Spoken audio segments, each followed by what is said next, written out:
இது நம்ம இப்போ பார்த்துட்டு இருக்கிறது எந்த கோயில்னா, காஞ்சிபுரத்தில் இருக்கிற கைலாசநாதர் கோயில் பார்த்துட்ருக்கோம். இங்கே வந்து சிற்பக்கலைகள் ரொம்ப அழகாக இருக்குது. ஒவ்வொரு சிற்பமும் பாருங்கள், ரொம்ப அழகான சிற்பங்களாக பண்ணியிருக்காங்க. பாருங்க. ஆனால் இது வந்து மெயின்டெனன் பண்ணுறாங்களா அப்படிங்கிறது தான் கொஞ்சம் இதாக இருக்குது. அழகான சிற்பங்கள் கிட்டத்தட்ட ஒரு 1500 வருடங்கள் பழமையான கோயில். காஞ்சிபுரத்துலேருந்து நம்ம காமாட்சி அம்மன் கோயிலை தாண்டி வரும்போது இந்த கோயில் அமைஞ்சிருக்கு.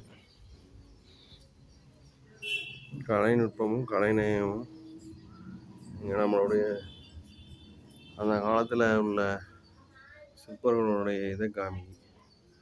அவ்வளோ அழகான கோயில், தெளிவான கலைநயம் கொண்ட கோயிலாக இருக்குது.